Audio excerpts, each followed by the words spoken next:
Ace is the place with the helpful hardware, folks. The buckets you buy at Ace hold paint, dirt, and debris. But our Children's Miracle Network buckets hold so much more, like dreams, hope, and care for children. Because over the last 29 years, with your help, Ace has raised over $125 million for local CMN hospitals. So stop by your local Ace this weekend to make a $5 donation and get a 5-gallon bucket plus 20% off almost anything that fits inside it. Offer valid on regular price merchandise. Additional exclusions apply. See store for details.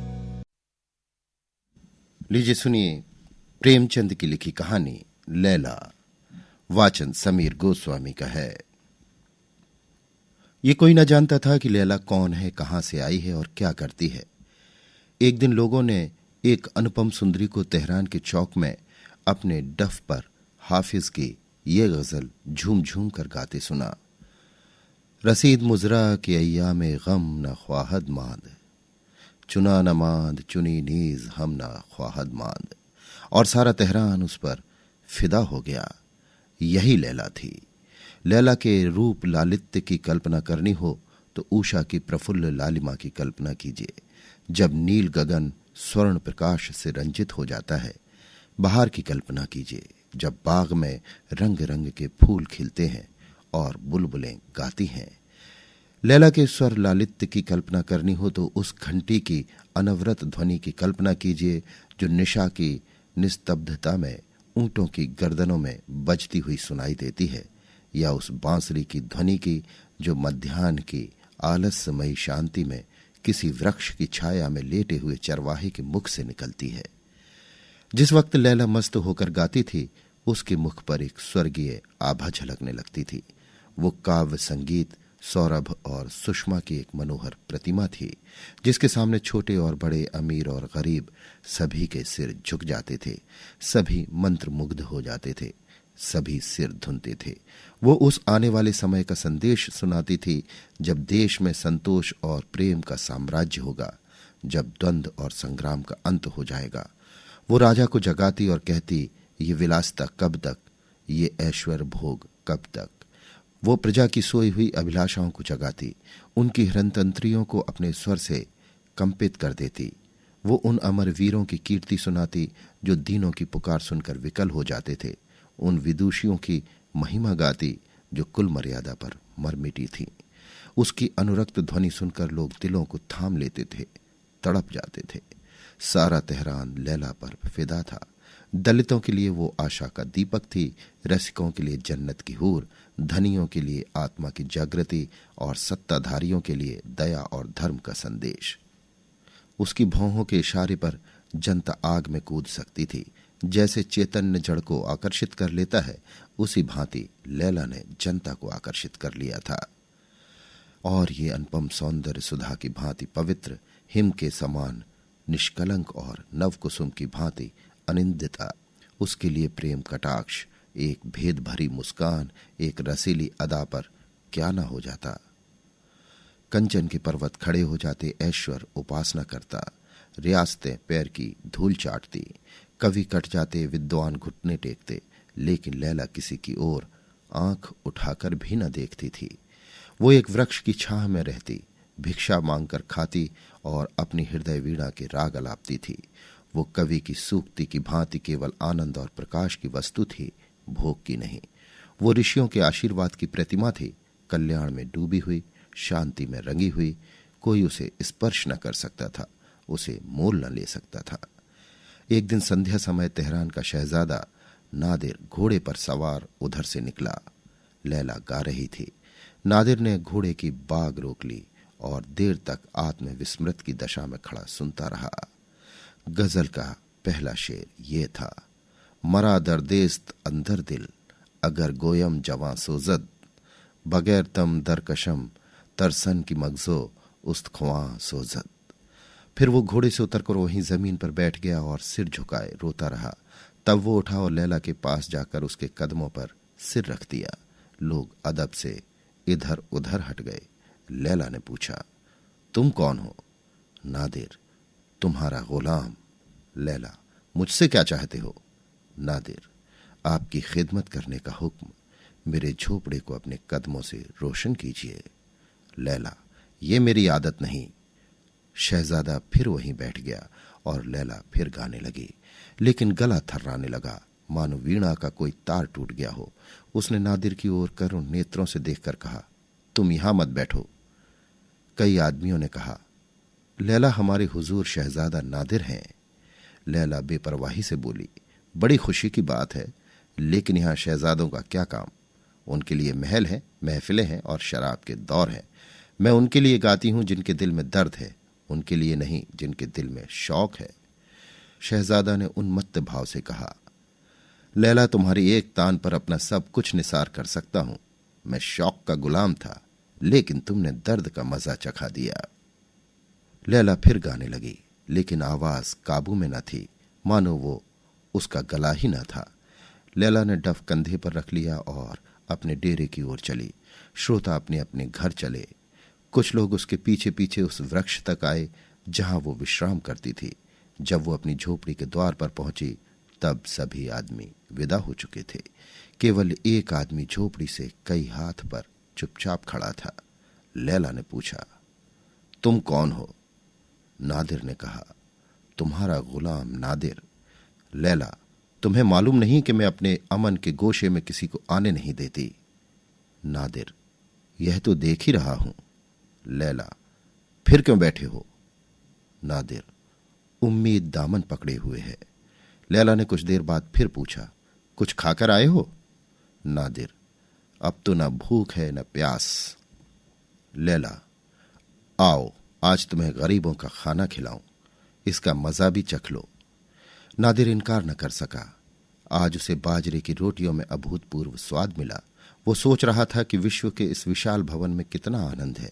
उसे अपनी आत्मा में विकास का अनुभव हो रहा था। जब वो खा चुका तो लैला ने कहा, अब जाओ, आधी रात से ज्यादा गुजर गई। नादिर ने आंखों में आंसू भरकर कहा, नहीं लैला, अब मेरा आसन भी यहीं जमेगा। नादिर दिन भर लैला के नगमे सुनता, गलियों में सड़कों पर जहां वो जाती उसके पीछे पीछे घूमता रहता। रात को उसी पेड़ के नीचे जाकर पड़ रहता। बादशाह ने समझाया, मलका ने समझाया, उमरा ने मिन्नतें की, लेकिन नादिर के सिर से लैला का सौदा न गया। जिन हालों लैला रहती थी उन हालों वो भी रहता था।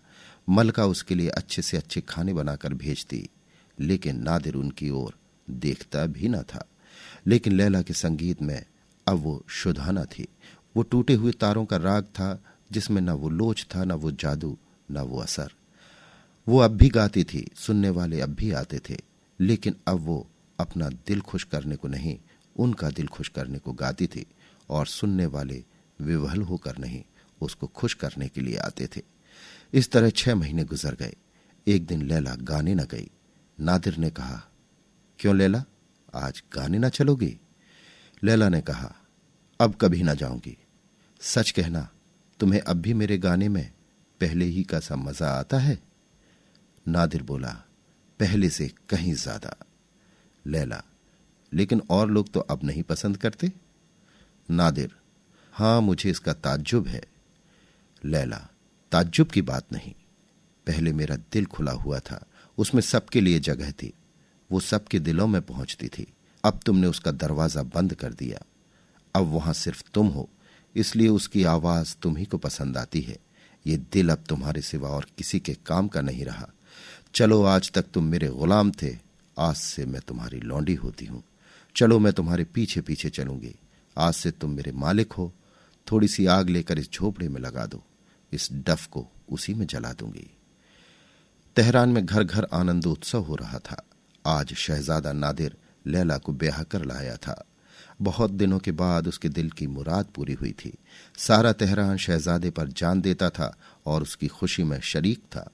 बादशाह ने तो अपनी तरफ से मुनादी करवा दी थी कि इस शुभ अवसर पर धन और समय का अपव्यय न किया जाए। केवल लोग मस्जिदों में जमा होकर खुदा से दुआ मांगे कि वर और वधू चिरंजीवी हों और सुख से रहें। लेकिन अपने प्यारे शहजादे की शादी में धन और धन से अधिक मूल्यवान समय का मुंह देखना किसी को गवारा न था। रईसों ने महफिलें सजाई, चिराग जलाए, बाजे बजवाए। गरीबों ने अपनी डफलियां संभाली और सड़कों पर घूम घूम कर उछलते कूदते फिरे। संध्या के समय शहर के सारे अमीर और रईस शहजादे को बधाई देने के लिए दीवाने खास में जमा हुए। शहजादा इत्रों से महकता, रत्नों से चमकता और मनोल्लास से खिलता हुआ आकर खड़ा हो गया। काजी ने अर्ज की, हुजूर पर खुदा की बरकत हो। हजारों आदमियों ने कहा, आमीन। शहर की लल्लाएं भी लैला को मुबारकबाद देने आईं। लैला बिल्कुल सादे कपड़े पहने थी, आभूषणों का कहीं नाम ना था। एक महिला ने कहा, आपका सुहाग सदा सलामत रहे। हजारों कंठों से ध्वनि निकली, आमीन। कई साल गुजर गए। नादिर अब बादशाह था और लैला उसकी मलिका। ईरान का शासन इतने सुचारू रूप से कभी न हुआ था। दोनों ही प्रजा के हितैषी थे, दोनों ही उसे सुखी और संपन्न देखना चाहते थे। प्रेम ने वे सभी कठिनाइयां दूर कर दी जो लैला को पहले शंकित करती रहती थी। नादिर राजसत्ता का वकील था, लैला प्रजासत्ता की, लेकिन व्यवहारिक रूप से उनमें कोई भेद न पड़ता था। कभी ये दब जाता, कभी वो हट जाती। उनका दाम्पत्य जीवन आदर्श था। नादिर लैला का रुख देखता था, लैला नादिर का। काम से अवकाश मिलता तो दोनों बैठकर गाते बजाते, कभी नदियों की सैर करते, कभी किसी वृक्ष की छाह में बैठे हुए हाफिज की गजलें पढ़ते और झूमते। न लैला में अब उतनी सादगी थी, न नादिर में अब उतना तकल्लुफ था। नादिर का लैला पर एक आधिपत्य था जो साधारण बात थी। जहां बादशाहों की महल सराय में बेगमों के मोहल्ले बसते थे, दर्जनों और कौड़ियों से उनकी गणना होती थी, वहां लैला अकेली थी। उन महलों में अब शफा खाने, मदरसे और पुस्तकालय थे। जहां महल सरों का वार्षिक व्यय करोड़ों तक पहुंचता था, वहां अब हजारों से आगे न बढ़ता था। शेष रुपए प्रजाहित के कामों में खर्च कर दिए जाते थे। ये सारी कतर ब्योंत लैला ने की थी। बादशाह नादिर था, पर अख्तियार लैला के हाथों में था। सब कुछ था, किंतु प्रजा संतुष्ट न थी। उसका संतोष दिन दिन बढ़ता जाता था। राज सत्तावादियों को भय था कि अगर यही हाल रहा तो बादशाह के मिट जाने में संदेह नहीं। जमशेद का लगाया हुआ वृक्ष, जिसने हजारों सदियों से आंधी और तूफान का मुकाबला किया, अब एक हसीना के नाजुक पर कातिल हाथों जड़ से उखाड़ा जा रहा है। इधर प्रजासत्तावादियों को लैला से कितनी आशाएं थी, सभी दुराशाएं सिद्ध हो रही थी। वे कहते, अगर ईरान इस चाल से तरक्की के रास्ते पर चलेगा तो इससे पहले कि वो मंजिल मकसूद पर पहुंचे, कयामत आ जाएगी। दुनिया हवाई जहाज पर बैठी उड़ी जा रही है और हम अभी ठेलों पर बैठते भी डरते हैं कि कहीं इसकी हरकत से दुनिया में भूचाल ना आ जाए। दोनों दलों में आए दिन लड़ाइयां होती रहती थी। न नादिर के समझाने का असर अमीरों पर होता था, न लैला के समझाने का गरीबों पर। सामंत नादिर के खून के प्यासे हो गए, प्रजा लैला की जानी दुश्मन। राज्य में तो ये अशांति फैली हुई थी, विद्रोह की आग दिलों में सुलग रही थी, और राजभवन में प्रेम का शांतिमय राज्य था। बादशाह और मलका दोनों प्रजा संतोष की कल्पना में मग्न थे। रात का समय था। नादिर और लैला आराम गाह में बैठे हुए शतरंज की बाजी खेल रहे थे। कमरे में कोई सजावट न थी, केवल एक जाजिम बिछी हुई थी। नादिर ने लैला का हाथ पकड़कर कहा, बस अब ये ज्यादती नहीं, तुम्हारी चाल हो चुकी। ये देखो, तुम्हारा एक प्यादा पिट गया। लैला, अच्छा, ये शय आपके सारे पैदल रखे रह गए और बादशाह पर शह पड़ गई, इसी पर दावा था। नादिर, तुम्हारे साथ हारने में जो मजा है वो जीतने में नहीं। लैला, अच्छा, तो गोया आप दिल खुश कर रहे हैं। शह बचाइए, नहीं दूसरी चाल में मात होती है। नादिर अर्दब देकर, अच्छा, अब संभल कर जाना, तुमने मेरे बादशाहत की तौहीन की है। एक बार मेरा फर्जी उठा तो तुम्हारे प्यादों का सफाया कर देगा। लैला, बसंत की भी खबर है, ये शह लाइए। फर्जी अब कहिए, अब की मैं न मानूंगी, कहे देती हूं। आपको 2 बार छोड़ दिया, अब की हरगिज न छोड़ूंगी। नादिर, जब तक मेरा दिलराम यानी घोड़ा है, बादशाह को कोई गम नहीं। लैला, अच्छा, ये शह लाइए अपने दिलराम को, कहिए अब तो मात हुई। नादिर, हां जाने मन, अब मात हो गई। जब मैं ही तुम्हारी अदाओं पर निसार हो गया, तब मेरा बादशाह कब बच सकता था। लैला, बातें न बनाइए, चुपके से इस फरमान पर दस्तखत कर दीजिए, जैसा आपने वादा किया था। ये कहकर लैला ने फरमान निकाला, जिसे उसने खुद अपने मोतिके से अक्षरों में लिखा था। इसमें अन्न का आयात कर घटाकर आधा कर दिया गया था। लैला प्रजा को भूली न थी, वो अब भी उनकी हित कामना में संलग्न रहती थी। नादिर ने इस शर्त पर फरमान पर दस्तखत करने का वचन दिया था कि लैला उसे शतरंज में 3 बार मात करे। वो सिद्धहस्त खिलाड़ी था, इसे लैला जानती थी, पर यह शतरंज की बाजी न थी, केवल विनोद था। नादिर ने मुस्कुराते हुए फरमान पर हस्ताक्षर कर दिए।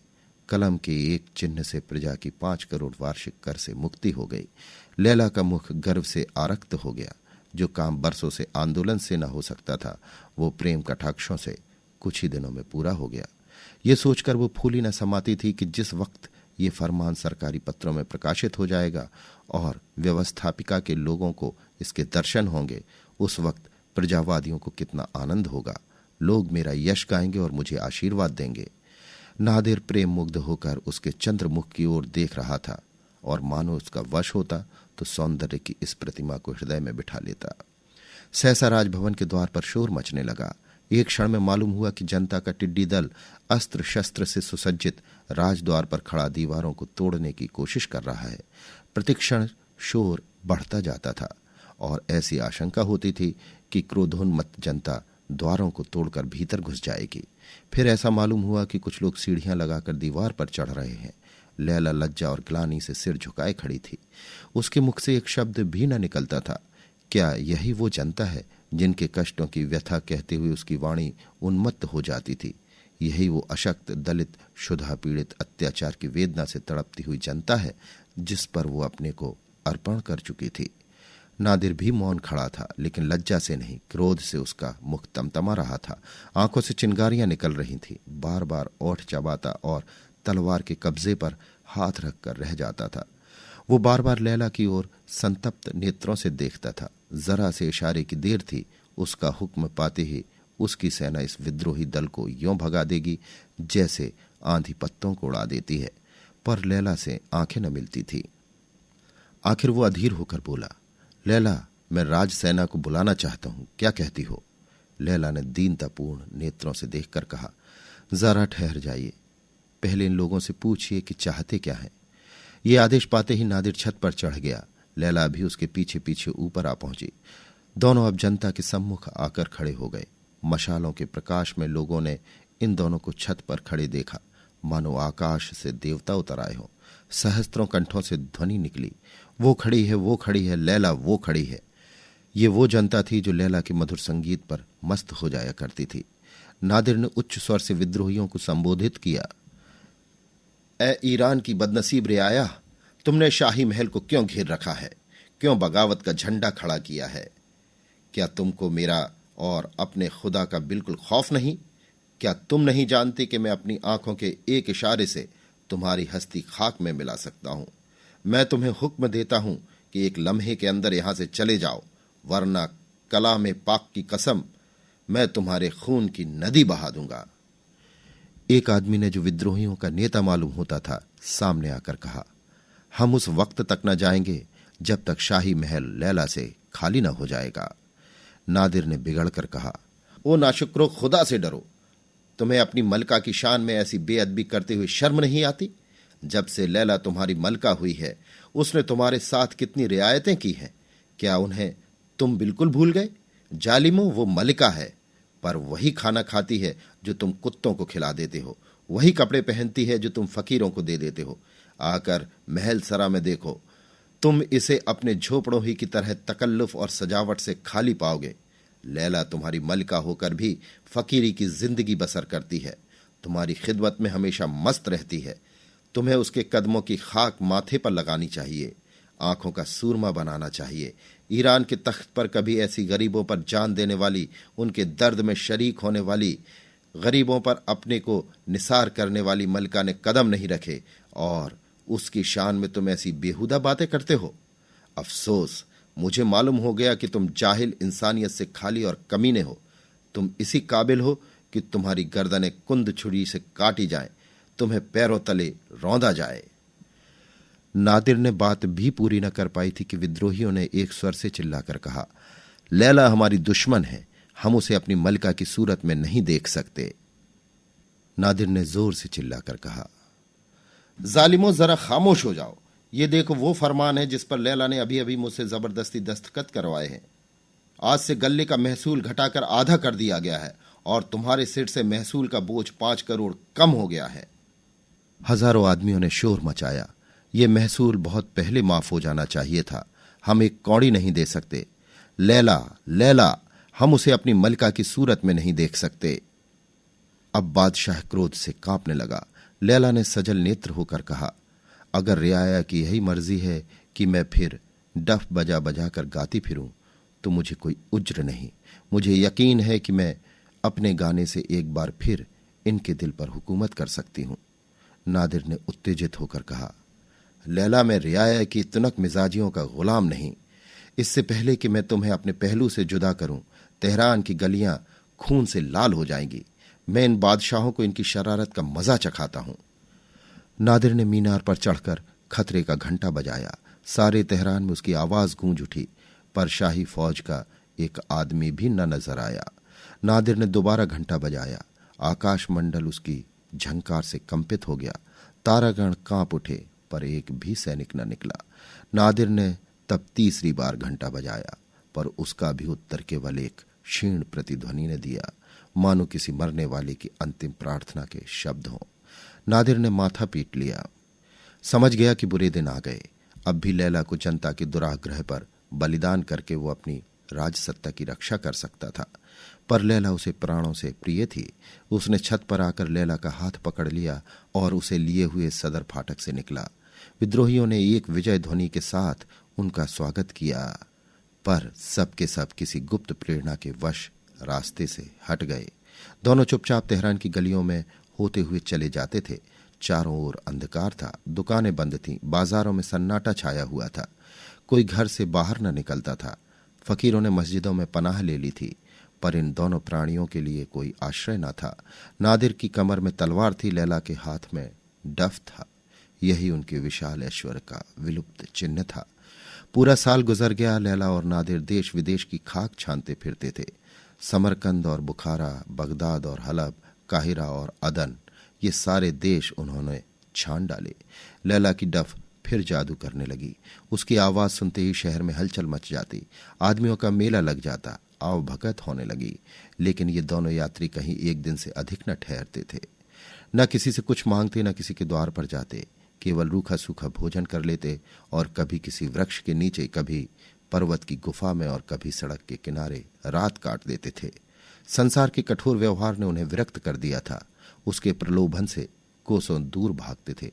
उन्हें अनुभव हो गया था कि यहां जिसके लिए प्राण अर्पण कर दो वही अपना शत्रु हो जाता है। जिसके साथ भलाई करो वही बुराई पर कमर बांधता है। यहां किसी से दिल न लगाना चाहिए।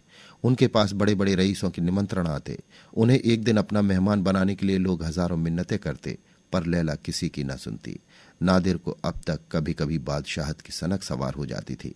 वो चाहता था कि गुप्त रूप से शक्ति संग्रह करके तेहरान पर चढ़ जाऊं और बागियों को परास्त करके अखंड राज करूं, पर लैला की उदासीनता देखकर उसे किसी से मिलने जुलने का साहस न होता था। लैला उसकी प्राणेश्वरी थी। वो उसी के इशारों पर चलता था। उधर ईरान में भी अराजकता फैली हुई थी। जनसत्ता से तंग आकर रईसों ने भी फौजें जमा कर ली थी और दोनों दलों में आए दिन संग्राम होता रहता था। पूरा साल गुजर गया और खेत न जुते। देश में भीषण अकाल पड़ा हुआ था। व्यापार शिथिल था, खजाना खाली। दिन दिन जनता की शक्ति घटती जाती थी और रईसों का जोर बढ़ता जाता था। आखिर यहां तक नौबत आ पहुंची कि जनता ने हथियार डाल दिए और रईसों ने राजभवन पर अपना अधिकार जमा लिया। प्रजा के नेताओं को फांसी दे दी गई। कितने ही कैद कर लिए गए और जनसत्ता का अंत हो गया। शक्तिवादियों को अब नादिर की याद आई। ये बात अनुभव से सिद्ध हो गई थी कि देश में प्रजातंत्र स्थापित करने की क्षमता का अभाव है। प्रत्यक्ष के लिए प्रमाण की जरूरत न थी। इस अवसर पर राजसत्ता ही देश का उद्धार कर सकती थी। ये भी मानी हुई बात थी कि लैला और नादिर को जनमत से विशेष प्रेम न होगा। वे सिंहासन पर बैठकर भी रईसों ही के हाथ में कठपुतली बने रहेंगे और रईसों को प्रजा पर मनमाने अत्याचार करने का अवसर मिलेगा। अतएव आपस में लोगों ने सलाह की और प्रतिनिधि नादिर को मना लाने के लिए रवाना हुए। संध्या का समय था। लैला और नादिर दमिश्क में एक वृक्ष के नीचे बैठे हुए थे। आकाश पर लालिमा छाई हुई थी और उससे मिली हुई पर्वतमालाओं की श्याम रेखा ऐसी मालूम हो रही थी मानो कमल दल मुरझा गया हो। लैला उल्लसित नेत्रों से प्रकृति की ये शोभा देख रही थी। नादिर मलिन और चिंतित भाव से लेटा हुआ सामने के सुदूर प्रांत की ओर त्रसित नेत्रों से देख रहा था, मानो इस जीवन से तंग आ गया हो। सहसा बहुत दूर गर्द उड़ती हुई दिखाई दी और एक क्षण में ऐसा मालूम हुआ कि कुछ आदमी घोड़ों पर सवार चले आ रहे हैं। नादिर उठ बैठा और गौर से देखने लगा कि ये कौन आदमी है। अकस्मात वो उठकर खड़ा हो गया। उसका मुखमंडल दीपक की भांति चमक उठा। जर्जर शरीर में एक विचित्र स्फूर्ति दौड़ गई। वो उत्सुकता से बोला, लैला, लैला, ये तो ईरान के आदमी है। कलाम पाक की कसम, ये ईरान के आदमी हैं। इनके लिबास से साफ जाहिर हो रहा है। लैला ने भी उन यात्रियों की ओर देखा और सचेत होकर बोली, अपनी तलवार संभाल लो, शायद उसकी जरूरत पड़े। नादिर, नहीं लैला, ईरान के लोग इतने कमीने नहीं हैं कि अपने बादशाह पर तलवार उठाएं। लैला, पहले मैं भी यही समझती थी। सवारों ने समीप आकर घोड़े रोक लिए और उतरकर बड़े अदब से नादिर को सलाम किया। नादिर बहुत जब्त करने पर भी अपने मनोवेग को न रोक सका। दौड़कर उनके गले से लिपट गया। वो अब बादशाह न था, ईरान का एक मुसाफिर था। बादशाहत मिट गई थी। ये ईरानियत रोम रोम में भरी हुई थी। वे तीनों आदमी इस समय ईरान के विधाता थे। इन्हें वो खूब पहचानता था। उनकी स्वामी भक्ति की वो कई बार परीक्षा ले चुका था। उन्हें लाकर अपने बोरिये पर बैठाना चाहा, लेकिन वे जमीन ही पर बैठे। उनकी दृष्टि से वो बोरिया उस समय सिंहासन था जिस पर अपने स्वामी के सम्मुख वे कदम न रख सकते थे। बातें होने लगी। ईरान की दशा अत्यंत शोचनीय थी। लूटमार का बाजार गर्म था। न कोई व्यवस्था थी, न व्यवस्थापक थे।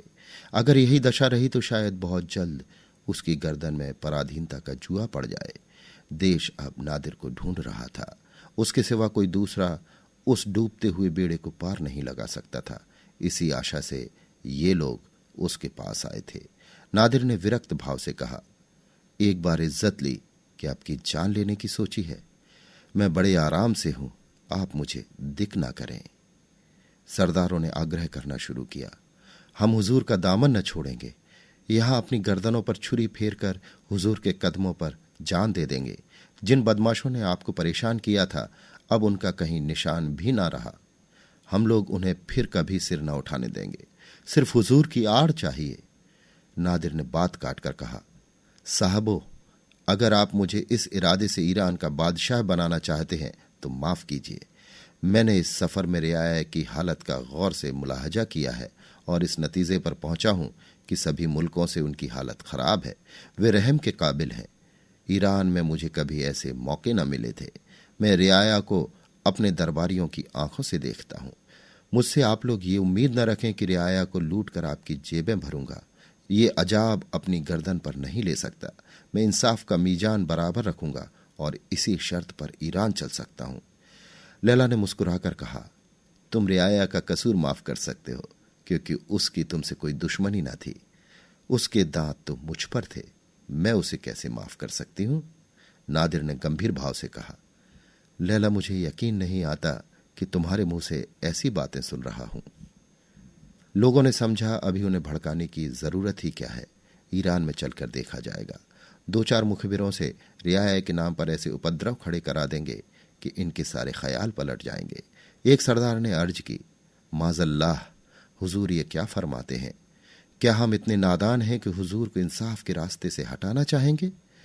इंसाफ ही बादशाह का जौहर है और हमारी दिली आरजू है कि आपका इंसाफ नौशेरवां को भी शर्मिंदा कर दे।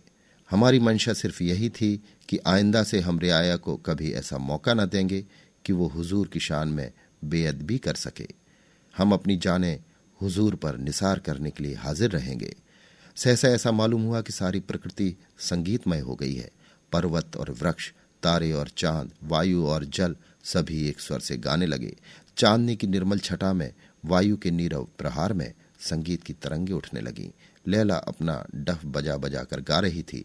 आज मालूम हुआ ध्वनि ही सृष्टि का मूल है। पर्वतों पर देवियां निकल निकल कर नाचने लगी। आकाश पर देवता नृत्य करने लगे। संगीत ने एक नया संसार रच डाला। उसी दिन से जबकि प्रजा ने राजभवन के द्वार पर उपद्रव मचाया था और लैला के निर्वासन पर आग्रह किया था, लैला के विचारों में क्रांति हो गई थी। जन्म से ही उसने जनता के साथ सहानुभूति करना सीखा था। वो राज कर्मचारियों को प्रजा पर अत्याचार करते देखती थी और उसका कोमल हृदय तड़प उठता था। तब धन, ऐश्वर्य और विलास से उसे घृणा होने लगती थी, जिसके कारण प्रजा को इतने कष्ट भोगने पड़ते हैं। वो अपने में किसी ऐसी शक्ति का आह्वान करना चाहती थी जो आतताइयों के हृदय में दया और प्रजा के हृदय में अभय का संचार करे। उसकी बाल कल्पना उसे एक सिंहासन पर बिठा देती, जहां वो अपनी न्याय नीति से संसार में युगांतर उपस्थित कर देती। कितनी रातें उसने यही स्वप्न देखने में काटी थी। एक बार वो अन्याय पीड़ितों के सिराहने बैठकर रोई थी, लेकिन जब एक दिन ऐसा आया कि उसके स्वर्ण स्वप्न आंशिक रीत से पूरे होने लगे, तब उसे एक नया और कठोर अनुभव हुआ। उसने देखा कि प्रजा इतनी सहनशील, इतनी दीन और दुर्बल नहीं है जितना वो समझती थी। इसकी अपेक्षा उसमें ओछेपन, अविचार और अशिष्टता की मात्रा कहीं अधिक थी। वो सद्व्यवहार की कद्र करना नहीं जानती, शक्ति पाकर उसका सदुपयोग नहीं कर सकती। उसी दिन से उसका दिल जनता से फिर गया था। जिस दिन नादिर और लैला ने फिर तेहरान में पदार्पण किया, सारा नगर उनका अभिवादन करने के लिए निकल पड़ा। शहर पर आतंक छाया हुआ था। चारों ओर करुण रुदन की ध्वनि सुनाई देती थी। अमीरों के मोहल्ले में श्री लौटती फिरती थी, गरीबों के मोहल्ले उजड़े हुए थे। उन्हें देखकर कलेजा फटा जाता था। नादिर रो पड़ा, लेकिन लैला के ओठों पर निष्ठुर निर्दय हास्य अपनी छटा दिखा रहा था। नादिर के सामने अब एक विकट समस्या थी। वो नित्य देखता था कि मैं जो करना चाहता हूं वो नहीं होता, और जो नहीं करना चाहता वो होता है, और इसका कारण लैला है, पर कुछ कह न सकता था। लैला उसके हर एक काम में हस्तक्षेप करती रहती थी। वो जनता के उपकार और उद्धार के लिए जो विधान करता, लैला उसमें कोई न कोई विघ्न अवश्य डाल देती, और उसे चुप रह जाने के सिवा और कुछ न सूझता। लैला के लिए उसने एक बार राज्य का त्याग कर दिया था। तब आपत्ति काल ने लैला की परीक्षा ली थी।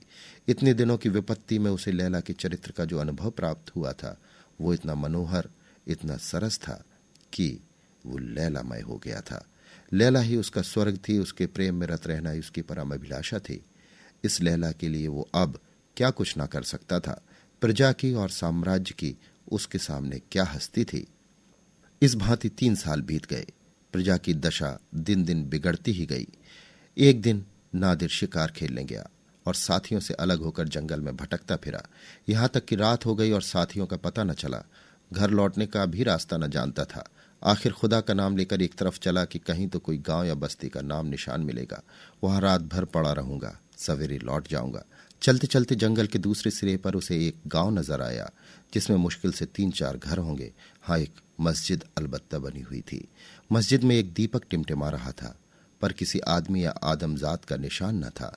आधी रात से ज्यादा बीत चुकी थी, इसलिए किसी को कष्ट देना भी उचित न था।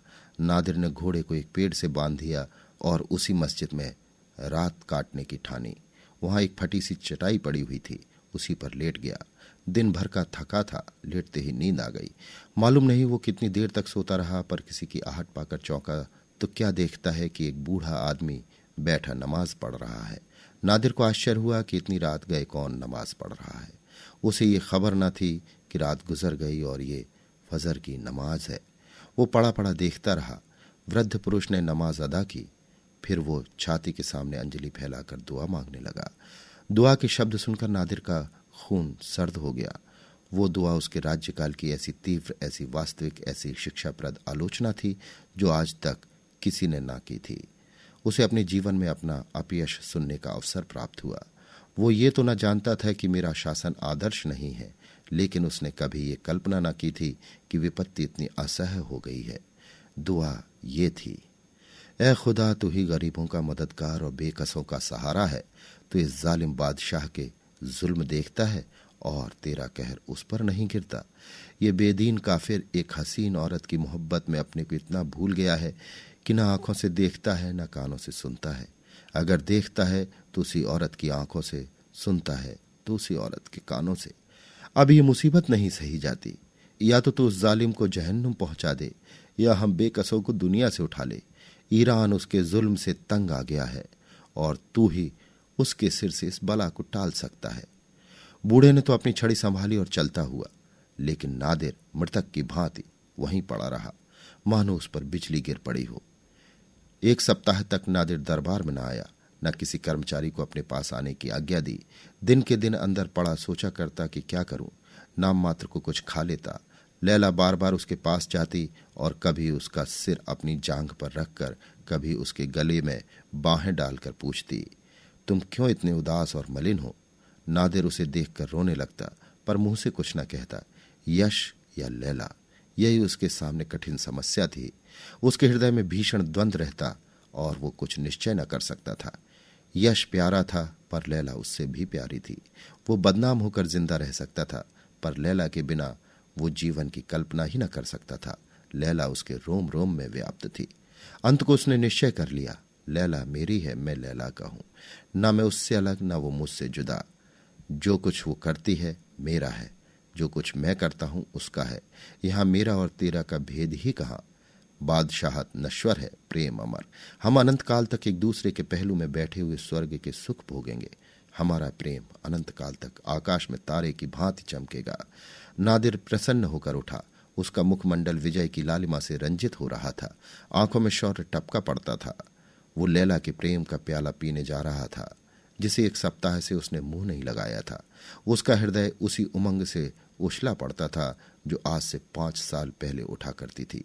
प्रेम का फूल कभी नहीं मुरझाता, प्रेम की नींद कभी नहीं उतरती।